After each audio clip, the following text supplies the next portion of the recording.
வணக்கம் தோழர்களே, நான் சுந்தரவள்ளி. அண்ணன் ஒரு குட்டி கதைய சொன்னாரா, தமிழ்நாடு பூரா குட்டி கதையா வச்சு செஞ்சிருக்கிறாங்க. அதுலயும் அண்ணன் கதற கதற அடிச்சிருக்கிறாங்க. இதுக்கு இடையில அண்ணனுடைய தங்கச்சிங்கெல்லாம் பாத்தீங்களா அப்படின்னு ஃபயர் விட்டுட்டு இருக்கிறாங்க. தமிழ்நாட்டினுடைய அரசியல் கேலி குத்தா இருக்கு. அப்புறம் விவசாயிகள்லாம் திமுக தூண்டி விட்டுதான் போராட்டம் நடத்துறாங்களாம். அண்ணா சட்டப்பேரவையில பதிவு பண்ணி இருக்கிறாரு. இனிதான் ரணகலமாக போது தமிழ்நாடு. என்ன நடக்குது தோழர்? அரசியல் சாசன சட்டம் நமக்கு கொடுத்திருக்கிற உரிமை ஓட்டுரிமை. அந்த ஓட்டுரிமையின் மூலமாக நமக்கான ஒரு அரசாங்கத்தை நம்ம தேர்ந்தெடுக்கிறோம். அந்த அரசு நமக்கான நம்முடைய எதிர்காலத்தை தீர்மானிக்கிற, நம்முடைய வாழ்க்கையை வளப்படுத்துகிற, சுயமரியாதையோடு நடத்துகிற ஒரு அரசா இருக்கணும். அதுதான் நம்மளுடைய எதிர்பார்ப்பு, வேற ஒண்ணும் கிடையாது. அதை கொடுக்கிற எந்த அரசா இருந்தாலும் வரவேற்கிறோம். அதை மண்ணுல போட்டு மிதிச்சுட்டு தான் தோன்றித்தனமாக இருக்கிற அரசை எதிர்க்கிறோம். இதுல ரொம்ப தெளிவா இருக்கணும். இன்னைக்கு சின்ன பசங்க எல்லாம் இந்த ஒரு வாரமா ஐயோ அண்ணன் பேச மாட்டாரே, சட்டமன்றத்துல சாத்தி வச்ச மாதிரியே உட்கார்ந்து இருக்காரு அப்படின்னு கைய பிசைஞ்சிட்டு இருந்த குழந்தைங்க, சின்ன பசங்க எல்லாரும் இன்னைக்கு ஒரே குஷி ஆயிட்டாங்க. அப்படி ஃபயர் விட்டுட்டு இருக்காங்க. தெரியுமா? பாத்தீங்களா? எங்க அண்ணன் பேசுன்னு வந்து ஸ்டிக்கர் ஒட்டிட்டு வந்தீங்க, பேட்ச் போட்டு வந்தீங்க, போராட்டம் பண்ணீங்க, பேசியா பேசியா பேசியான்னு. இன்னைக்கு பேசினாரு, நீங்க தெரிஞ்சு ஓட்டீங்க பாத்தீங்களா, வெளியே ஓடி போயிட்டீங்களா பாத்தீங்களா அப்படின்னு பயங்கரமான ஃபயர். ஆளுக்கால சின்ன சின்ன ரீல்ஸ் வீடியோ சமூக வலைத்தளத்துல தெரிக்க விட்டுட்டு இருக்காங்க. இத பார்த்தோன்னே டக்குனு எனக்கு ஒரு பாட்டு ஞாபகம் வந்துச்சு. சாஞ்சா சாயிர பக்கம் சாயிர செம்மறி ஆடுகளாம். ஒரு ஆடு போச்சுன்னா மொத்த ஆடு அதே பக்கம் போகும். ஏன்னு கேட்காது, எதுக்குன்னு கேட்காது, போறது ஒண்ணு போச்சுன்னா கூடயே 10 போகும், அவ்வளவுதான். இது அன்னைக்கே பாடி வச்சான். டே ஆட்டு மந்தையா இருக்காதுன்னு சொல்லிட்டு தெளிவாகு, கேள்வி கேளு, அரசியலை படிச்சுக்கோ அப்படின்னு. நம்மளும் கொஞ்சம் விட்டுட்டோம்ல. நம்ம பெருமையை பேசிட்டே இருந்தோம், பழம்பெருமைய. பிள்ளைங்களை விட்டுட்டோம். ஒரு சினிமாக்காரன் வந்து தட்டிட்டு போயிருக்கான். அதை நம்மளும் சரி செய்யணும்ல. இது ஒரு பக்கம் இருக்கட்டுங்க. இந்த குழந்தைங்க எல்லாம் ஃபயர் விடுறாங்கல்ல, பாத்தீங்களா? எங்க அண்ணன் பேசுற உடனே எந்திரிச்சு வெளியே ஓடிட்டாரு பாருங்க உதயநிதி பாருங்கள், அவருக்கு வந்ததை பாருங்க, ஓடுகாலி உதயநிதி போட்டுங்கல்ல. சிம்பிளா நான் ஒரு கேள்வி கேட்கிறேன். உங்க அண்ணன் அப்படி என்ன பேசினார்? ஏன்னா அவர் பேசினத எதிர்கொள்ள முடியாம ஓடுனதா சொல்றீங்க. அப்போ எதிர்கொள்ள முடியாத அளவுக்கு அறிவுபூர்வமான பேச்ச உங்க அண்ணன் என்ன பேசினாரு? அங்க நின்னுகிட்டு சுயபுராணம் பாடினார். நான் எப்படி வந்தேன் தெரியுமா? காலையில வீடியோவிலே பார்த்திருப்பீங்க. நான் எப்படி வந்தேன் தெரியுமா? நான் ஒரு போராட்டக்காரன் தெரியுமா? நான் ஒரு களப்போராளி தெரியுமா? நான் ஒரு தளபதி தெரியுமா? நான் ஒரு லீடர் தெரியுமான்னு உருட்டி விட்டாரு. சரி, அடுத்து என்ன பேசினாரு? நாம கேட்ட கேள்வி என்ன? ஒரு வாரமா வாயத்தரங்க நம்ம சொன்னதுக்கு பின்னாடி இருக்கிற அரசியல் என்ன?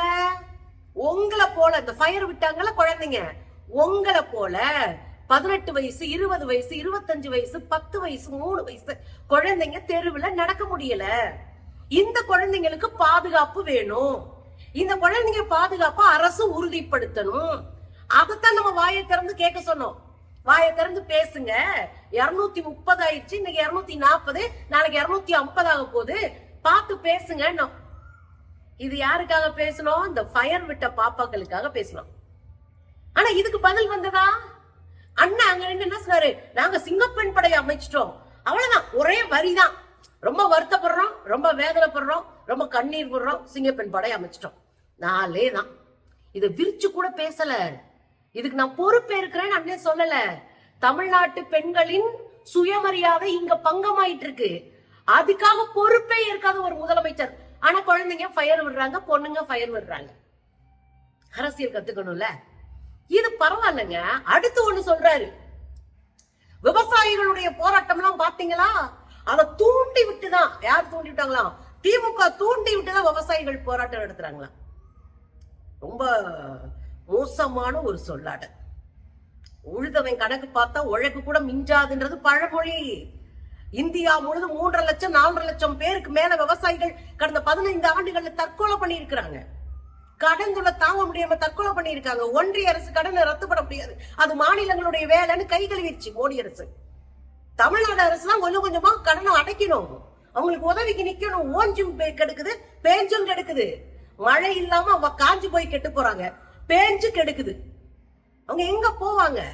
என்ன வாழ்வாதாரம் கொடுத்திருக்கோம் விவசாயிகளுக்கு? அவங்களுடைய போராட்டம் உங்களுக்கு கிள்ளுக்கிறையா இருக்கு. போன முறை எலெக்ஷனுக்கு முன்னாடி என்ன சொன்னீங்க? நெல்லெல்லாம் வாங்குறாங்க, நெல்லை கொள்முதல் பண்ணும்போது 40 ரூபாய் மூட்டைக்கு கேட்கிறாங்க. நீங்க யோகியர் தானே, தூய சக்தி தானே, நீங்க என்ன பண்ணிருக்கணும்? மொத்தமா 1 ரூபா வாங்க கூடாது. என் விவசாயியோடைய உழைப்ப நான் மதிக்கிறேன். கத்தி படத்துல நான் கத்தி கத்தி பேசுவனாக்கும். நான் இன்னைக்கு முதலமைச்சராவே வந்துட்டேன், என் விவசாயிங்க நான் காப்பாத்துறேன், எல்லாம் எடுத்து வையா அப்படின்னு போய் வாங்கி பத்திரப்படுத்தி மக்களுக்கு நல்ல அரிசியா கொடுக்கணும்னு சொன்னீங்களே, அது போல கொடுத்துருக்கணும்ல. பூரா முளைச்சு போய் கிடைக்குங்க. இவங்கதான் தீய சக்தி செய்யலன்னு நீங்க சொன்னீங்க. நீங்க தூய சக்தி தானே செஞ்சிருக்கலாமே. சரி, செய்யல. 60 ரூபா வாங்குறீங்க. போன ஆட்சியை விட 20 ரூபாய் சேர்த்து வாங்குறீங்க. ஒண்ணும் செய்ய முடியாது.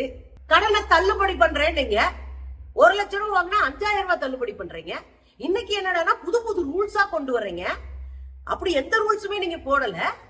இப்ப விவசாயிகளுக்கு கொடுக்கவே கூடாது, கடன் அடைக்க கூடாது. விவசாய கடனோ கல்வி கடனோ எதையுமே அடைக்க கூடாது. இது ஒரு ஃபார்முலா ஆஃப் பாஜகவுடைய ஃபார்முலா. அதை அப்படியே கீப் பண்றீங்க. அதுல கூச்சம் இல்லாம விவசாயிகள் மன உறுதியோடு செய்கிற போராட்டத்தை திமுக தூண்டி விட்டு விவசாயிகள் செய்யறாங்கன்றீங்க. இது அவங்க போராட்டத்தை கொச்சப்படுத்துறது இல்லையா? ஒரு விவசாயி தன்னை சாட்டையால அடிச்சுக்கிட்டு இருக்காரு. ஒரு விவசாயிகள் போராட்டத்துல விசில் ஊதுறாங்க. உங்க காதுல விழட்டும்ன்றதுக்காக விசில் ஊதுறாங்க. ஏன்னா நீங்க தான் விசில் ஊதுனா படக்கும் திரும்பி பார்ப்பீங்களே. இன்னொரு விவசாயி ரோட்ல வந்து ஒப்பாரி போராட்டம் நடத்திட்டு இருக்காங்க. இன்னொரு விவசாயி குரூப் வந்து இங்க உண்ணாவிரத போராட்டத்தை நடத்துறாங்க. தமிழ்நாடு முழுவதும் விவசாயிகள் போராடுறாங்க, விவசாய சங்கங்கள் போராடுறாங்க. நீங்க விவசாயிகளை 2 வகையா பார்க்கணும். ஒருத்தர் கூலி தொழிலாளி, விவசாய கூலி, அவங்களுக்கு நிலம் கூட கிடையாது, கையங்கால் தான் மிச்சம். அவங்களும் கடனை வாங்கி போட்டு இங்க உட்கார்ந்து குத்தகை எடுத்தோ அல்லது கூலி தொழில் பண்ணியோ அங்க போய் சிக்கி இருக்கிறாங்க கடன்ல. சிறு குறு விவசாயிகள், வெறும் 2 ஏக்கர் 3 ஏக்கர் வச்சுட்டு தர்ற விவசாயிங்க. இப்ப அத்தனை பேரையும் அசிங்கப்படுத்திருக்கீங்க. நீங்க உங்க பிள்ளைங்க பயிர் விட்டுட்டு இருக்காங்க. உங்களை நம்பிதானே ஓட்டு போட்டாங்க அத்தனை பேரும். அப்ப நீங்க என்ன பண்ணிருக்கணும்? அண்ணன் ஊழலை ஒழிக்கிறவரு அடுத்து ஒரு ஊழலா எடுப்பாராம். எடுங்க, ஆதாரத்தோட உள்ள தள்ளுங்க, நாங்க கூட நிக்கிறோம். ஆனா அவர் எடுத்துக்கிட்ட காலம் என்ன தெரியுமா? 2017 இருந்து 2026. 2016 ஜெயலலிதா இருந்தாங்க. 2016 பாதியில தான் அவங்க சாகுறாங்க, முடியும் போது சாகுறாங்க 2016. சோ 2017 கையில் எடுத்துட்டாரு. 2017 டு 2026 அடடே, அதுலதான் பல ஊழல்கள் சிக்கி இருக்கும். அதாவது எடப்பாடியார் காலமும் ஸ்டாலின் காலமும் ஊழல் காலம்னு சொல்ல வராரு. ஜி 2016 அந்த அம்மா தவறுனாங்கல்ல, நம்ம ஜெயலலிதா அம்மா, அவங்கதான் ஜி தமிழ்நாட்டிலேயே முத ஊழல் பண்றதுக்கு, ஏன் இந்தியாவிலே ஊழல் பண்ணி கைதான முதலமைச்சர் அவங்கதான். ஊழலுக்காக கைதான முதலமைச்சர், பத்தி குச்சி ஊடுற முதலமைச்சர். மறந்துட்டீங்களோ? ஓ சாரி, உங்களுக்கு தெரியாது, அதனால நீங்க பாட்டுக்கு விசில் அடிச்சிட்டு இருக்கீங்க. இந்த ஊழலை ஒழிக்கிறன்ற கதையில இங்க விட்டுருங்க. இதுல என்ன நடந்து போச்சு தெரியுங்களா? இந்த குட்டி கதை சொன்னார்ல அண்ணன், எப்படி பார்த்தாலும் உங்க அப்பாவை தெரியல. இது என்னன்னா, ஒரு எலெக்ஷன்ல எதிரிகளே தெரியலப்பான்னு ஸ்டாலின் சொன்னாரு.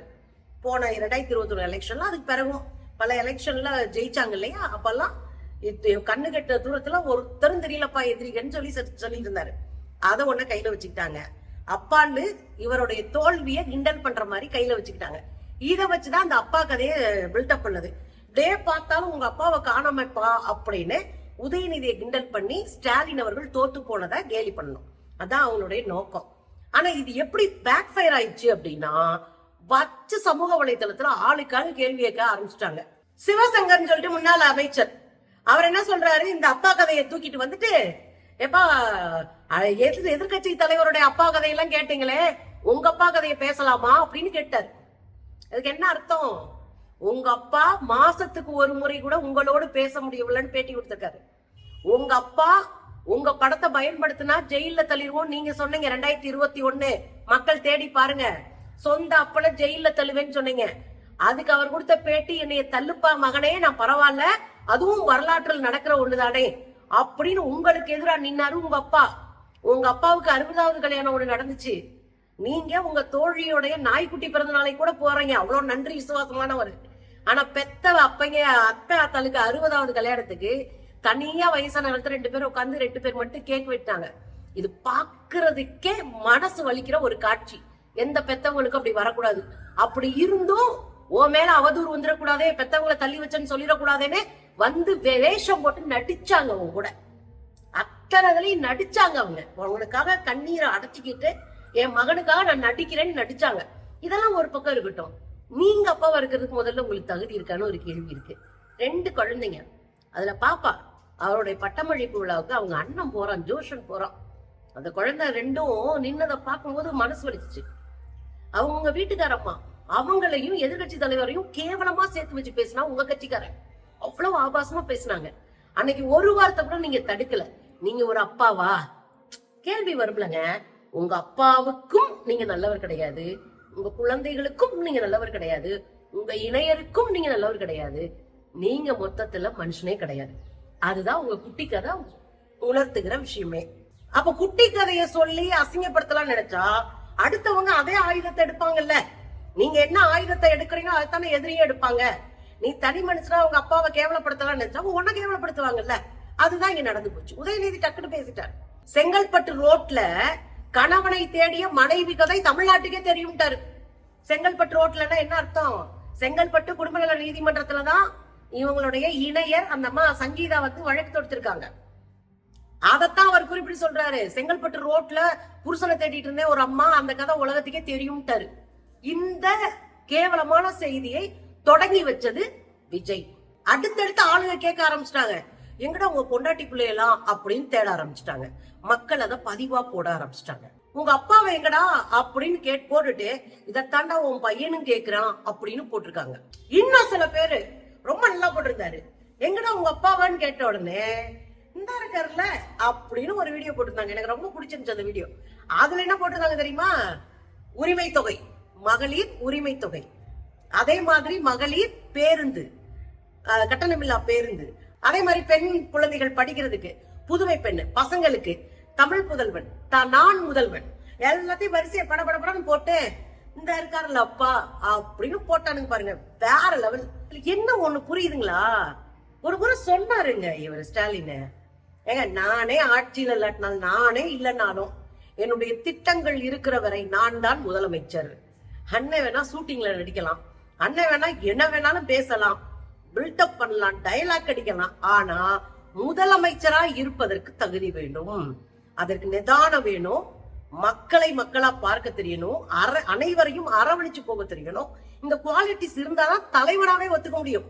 முதல்வனா இருக்கிறதுக்கு இன்னும் கூடுதல் குவாலிட்டிஸ் வேணும்னா, இந்த பசங்க எல்லாம் ஃபயர் விடுறாங்கல்ல, பாதியிலே எந்திரிச்சு வெளியே வந்துட்டாரு உதயநிதினு.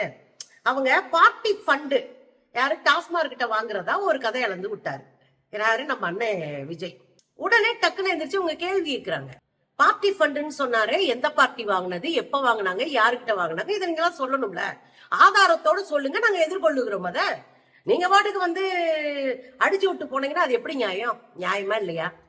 நேத்து நீங்க அப்படித்தானே கேட்டீங்க. இவரே உதயநிதி பேசுறாரு, எதிர்கட்சி தலைவர் எந்திரிச்சு பதில் சொல்றானுங்க மினிஸ்டர் 4 பேரு. அந்த பதிலாவது ஒழுங்கா இருக்கா, உண்மையா இருக்கா, நடந்ததா இருக்கா? ஒண்ணும் கிடையாது. பொய் தகவலையும் தவறான தகவலையும் சொல்லி அங்க இருந்த அவைத்தலைவர்கிட்ட கொட்டு வாங்கிட்டு உட்காந்துச்சுங்க. எல்லாம் இடைஞ்சல் பண்ணுச்சுங்க. ஆனா இன்னைக்கு நீங்க ஒரு பார்ட்டிய, நீங்க பார்ட்டி ஃபண்டே இங்க டாஸ்மார்க்ல இருந்து போகுதுன்னு சொன்னா அவங்க அதை கேட்பாங்கல்ல, ஆதாரத்தை கொடுன்னு. அப்ப நீங்க சொல்றதுக்கு முன்னாடி ஆதாரத்தை ரெடி பண்ணி கொடுக்கணும்னா மிஸ்டர் ஆதவர்ஜுனா வாயிலேயே பேசினா மட்டும் போதுமா? அதுதான் உதயநிதி சொல்றாரு. நேத்து நான் பேசும்போதுங்க எல்லாரும் இடையில எந்திரிச்சு பேசுனீங்க. கடைசியில ஒரு வழியா நான் பேசி முடிச்சுட்டு அவை தலைவரும் அவை முடிந்தது அப்படின்னு அறிவிச்சுட்டாரு. நாங்க வீட்டுக்கு போயிட்டோம். கடைசியில வீட்டுல டிவியை போட்டு பார்த்தா ஒரு மினிஸ்டர் பேசிக்கிட்டு விளக்கம் சொல்லிட்டு இருக்காருங்க. என்னங்க இது அவை மரபு? நீங்க அவையே முடிஞ்சிருச்சுன்னு சொன்ன பிறகு எப்படி அவர் பேச முடியும்? நான் பேசி முடிச்ச பிறகு எப்படி அவர் பேச முடியும் அப்படின்னு ஒரு கேள்வி கேட்டாரு. இது அவை மரபு தானே? இத பத்தி யாராவது பேசுனீங்களா? இன்னைக்கு என்ன சொன்னாரு? முதலமைச்சர் வார்த்தையை தவறா விடுறாருங்க. முதலமைச்சர் வார்த்தையை தவறா விடுறாரு, அதை நாங்க கேட்காம இருக்க முடியாது. நீங்க பாட்டுக்கிட்டு பேசிட்டே போவீங்க, நாங்க உட்காந்து கேட்டுக்கிட்டே இருப்போமா அப்படின்னு கேட்டாரு. சரியா தப்பா? நீங்க எந்த ஆதாரம் இல்லாம, எந்த விதமான டாக்குமெண்ட்ஸும் இல்லாம பொய்ய கிளப்பி விட்டுட்டு வாயில அடிச்சு விட்டுட்டு நான் சொல்றத சொல்லுவேன், மக்கள் அதை பரப்புவான், நான் விர்ச்சுவல் வாரியஸ் வச்சிருக்கேன், அவனை பரப்ப விட்டுருவேன்.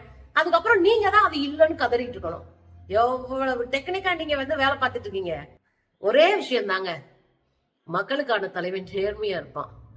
தற்கூரிகள் கதறுவாங்க, பஞ்ச் டைலாக் பேசுவாங்க, ஃபயர் விடுவாங்க, பொய்யான தகவலை பரப்புவாங்க. என்ன இருந்தாலும் அறமும் நீதியும் ஒருபோதும் தோற்காது.